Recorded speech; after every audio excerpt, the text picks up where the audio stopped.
Hello everyone, कैसे हैं आप लोग। आशा करती हूँ स्वस्थ होंगे, मस्त होंगे और अपने कामों में व्यस्त होंगे। तो स्वागत है आपका मेरे नए व्लॉग में।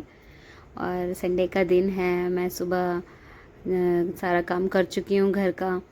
और फिर मैंने चाय बनानी शुरू कर दी। मैंने पहले दूध रखा उबलने के लिए और फिर मैंने सोचा क्यों ना कुछ नया बनाया जाए। तो मैंने अप्पे बनाने की कोशिश की पूरी पूरी। तो उसके लिए मैं मूंगफली भून रही हूँ उसकी चटनी बनाने के लिए। तो कुछ लोग नारियल की चटनी बनाते हैं, कुछ किसी और चीज़ की, बट मैंने मूंगफली की चटनी बनाई। तो मूंगफली की चटनी बनाने के लिए मैंने उसमें डाली सबसे पहले मूंगफली, उसको भूनने के लिए। और ये जो बैटर था ये मैंने तैयार कर रखा था अप्पे बनाने के लिए। उसमें मैंने दही और सूजी मिक्स की हुई थी। तो अब मूंगफली मेरी भुन चुकी हैं, मैंने ड्राई रोस्ट किया है उसको और ये भुन चुकी है। मैंने इसे मिक्सी में डाल दिया, थोड़ा ठंडा हो जाए फिर उसके बाद मैं इसे पीसूँगी। तब तक मैंने ये उसमें अप्पे बनाने के लिए टमाटर, प्याज, हरा धनिया और हरी मिर्च काट लिया है। हम इसमें गाजर भी डाल सकते हैं और भी चीज़ें डाल सकते हैं, आपकी मर्ज़ी है। सब्जियां किसी भी तरह की कितनी भी डाल सकते हैं। तो मैंने उसको छोटे बाउल में रखा हुआ था, तब फिर वो उसमें मिक्स होने में मुश्किल हो जाता। तो मैंने इसको इसमें निकाल लिया है बड़े वाले भगोने में, ताकि ये अच्छे से मिक्स हो जाए। तो मैंने ये इसमें मिक्स कर रही हूँ।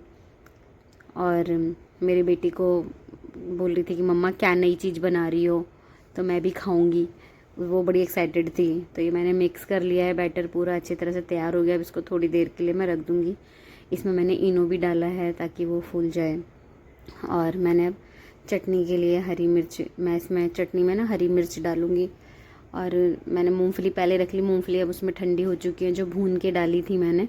अब इसमें मैंने मिर्ची डाल ली है, मिर्ची, हरा धनिया, लहसुन और मूंगफली, ये 4 चीज़ मैं इसमें डालूँगी। और नमक, ये देखिए चटनी मेरी पिस चुकी है और बहुत टेस्टी थी। नमक वगैरह डाल दिया था मैंने उसमें।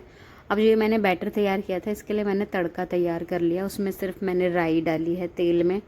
राई मैंने अच्छे से चटका ली थी पूरी, जो कि मतलब कच्ची ना रह जाए। और राई का जो तड़का है ना, उसका पूरा फ्लेवर आना चाहिए। तो फ्लेवर आने से क्या है कि उसका टेस्ट बिल्कुल चेंज हो जाता है। ऐसा लग रहा था जैसे हम उपमा खा रहे हो, ऐसा लग रहा था। तो मेरा ये तड़का भी तैयार हो चुका है बिल्कुल। मैंने इसको मिक्स कर दिया इसमें अच्छी तरह से। और ज़्यादा जलाया नहीं मैंने, जलाने के बाद फिर उसका टेस्ट ख़राब हो जाता है। लेकिन मैंने अच्छी तरह से, जब ये पूरी चटक गई, चट चट वाली आवाज़ आने लगी इसमें से बहुत बढ़िया, तो फिर मैंने ये वो कर दिया, ढक के रख दिया। फिर उसके बाद मैंने ये अप्पे इसमें डाल दिया था। अप्पे वाला मैंने ये तवा मंगवाया हुआ था, तो मैंने ये डाल दिया था। मैं फ़र्स्ट टाइम बना रही थी, तो मुझे जो है थोड़ा एक्सपीरियंस इतना अच्छा नहीं रहा मेरा। तो मैं इससे पहले और भी अच्छी तरह से देखूँगी, 2-3 वीडियोज़ के बाद बनाऊँगी। ये मैंने ऑयल लगा दिया इस पर ब्रश से, ऑयल ब्रश से। और ये मतलब मैंने कोशिश तो पूरी पूरी करी बनाने की, पर इतना अच्छा बन नहीं पाया मेरा ये। लेकिन खाने में ऐसा टेस्ट आ रहा था जैसे हम कोई उपमा खा रहे हो, तो खाने में अच्छा लग रहा था ये। और ये ना फर्स्ट टाइम बना रही थी और फर्स्ट उसमें बना रही थी, तो ये ना बिल्कुल नया था तवा, तो ये ना नीचे से चिपक भी रहा था बहुत ज़्यादा। अब मुझे ये बिल्कुल भी आइडिया नहीं था कि इसके लिए तवा हैवी होना चाहिए, तो मैंने तो ऐसे ही मंगवा लिया था, मीशो से ही ऑर्डर करा था ये। अब मेरे अप्पे तो बन गए हैं, बट वो अप्पे कम जले हुए गोलगप्पे ज़्यादा लग रहे हैं। तो ना ये थोड़ा थोड़ा जल गए थे। और मेरे बच्चे मुझे आके इरिटेट कर रहे थे। एक तो मेरे अप्पे नहीं बने, ऊपर से ये मेरे बच्चे मुझे इरिटेट कर रहे थे। तो ये मैंने बना तो लिए और निकाले तो ना इतने अच्छे नहीं बने, मगर फिर मैंने खा लिए और मेरे बच्चों ने भी, टेस्टी लग रहे थे, बिल्कुल उसका टेस्ट आ रहा था जैसे हम उपमा खा रहे हो। और चटनी जो बनाई थी उसके साथ तो उसका और भी अच्छा फ्लेवर आ रहा था। फिर मैंने लंच की तैयारी के लिए कर लिया, साग ले लिया था।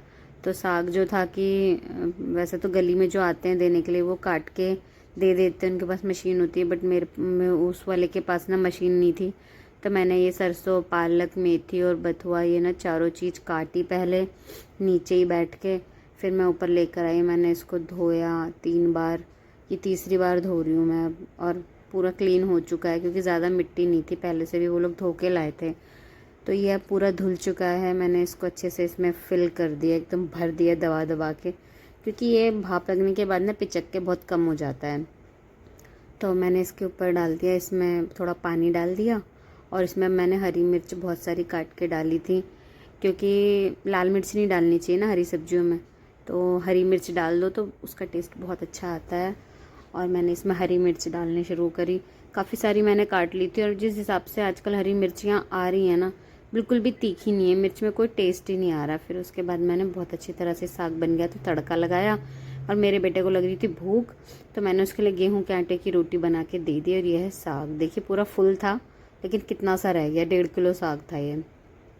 और फिर मैंने अपने बेटे को ये खाना दे दिया। इसमें घी मैंने डाल दिया था, नीचे दबा दिया था ताकि वो मेल्ट हो जाए अच्छी तरह से, क्योंकि घी फ्रिज में रखा हुआ था, ठंडा था। तो मेरे बेटे ने ये सो रहा था, इसको नींद आ रही थी, बोल रहा था बड़ी देर में बन रहा है, तो वो सो ही गया था। फिर मैंने अपनी सास को बुलाया, मैंने कहा कि तुम ना मक्के की रोटी बनाओ और बाजरे की भी, क्योंकि मुझे वो आती नहीं है बनानी। वो ना हाथ से ना पानी वाली बनाती हैं। अब बेलन से तो कोई भी बना लेगा, मगर ये जो हाथ से बनाने का इसका जो टेस्ट होता है ना, वो बहुत अच्छा आता है। वैसे तो मेरी सास हमेशा चूल्हे पे बनाती है, मगर अब चूल्हे पे बनाने का इतना टाइम नहीं था, दोपहर हो ही चुकी थी, तो उन्होंने बोला चल मैं थोड़ी छोटी छोटी बना दूंगी और गैस पे ही बना दूंगी। तो उन्होंने जो है ये मक्के का जो आटा है, बहुत देर तक इसको मिक्स करती रही हैं, दबा दबा के उसको पिचका पिचका के ऐसे ऐसे ये जो कर रही हैं ना, ऐसे ऐसे करती रहीं। इससे क्या होता है कि ना बहुत अच्छी रोटियां बनती हैं, चिकनी चिकनी सी बन जाती हैं। अगर आप इसको ज़्यादा ऐसे मैश नहीं करोगे ना, तो ये रोटी बिल्कुल भी चिकनी सी बनेगी ही नहीं। तो ये जो रोटी है ना, इस पर सेक दी थी इन्होंने। छोटी और पतली इसलिए बनाई थी क्योंकि चूल्हे पे जो रोटियां बनती हैं ना, उस पर अच्छे से सिक जाती है, लकड़ी की आग से ना अच्छे से सिकती हैं। अभी गैस की आग तो आपको पता ही है कैसी होती है, तो इस पर तो गेहूं की रोटी भी बहुत लोगों की कच्ची रह जाती हैं। तो ये तो फिर मक्के और बाजरे की रोटी है। तो ये मक्के की रोटी मेरी सास ने बना दी थी, काफ़ी सारी 5-6 रोटियां उसकी बनाई थी। और मेरे ससुर जी भी आ गए थे तो उन्होंने भी नीचे खाई थी। तो ये हल्की हल्की फूल गई है। और देखिए मैं दिखाती हूँ, ये देखिए ये बन गई मक्के की रोटी। और फिर उसके बाद मेरी सास ने बहुत सारी मक्के की रोटी बना दी थी। मैंने साग गरम कर लिया था क्योंकि हमें भूख लग रही थी। तो मेरी सास ने बाजरे की रोटी, ये है बाजरे की रोटी। और मेरे हस्बैंड जो है घी लगा के, घी डाल के, घी उसमें साग में तब खा रहे हैं। ये हमारी बाजरे की रोटी भी रेडी हो चुकी है, बहुत टेस्टी लग रही थी, मज़ा आ गया था खा के। मक्के बाजरे की, मुझे मक्के की कम पसंद है, बाजरे की बहुत अच्छी लगती है। बाजरा गर्म भी होता है, मक्का थोड़ा ठंडा होता है, तो उसको खा के थोड़ा पेट दर्द हो जाता है, इसलिए मैं ना रिस्क नहीं लेती। मुझे ना बाजरे की रोटी बहुत अच्छी लगती है। तो मेरी सास से मैंने बाजरे की रोटी बनवा ली थी और बहुत टेस्टी लगी। तो बाय बाय गाइस, मिलते हैं नेक्स्ट वीडियो में। Please like share and subscribe.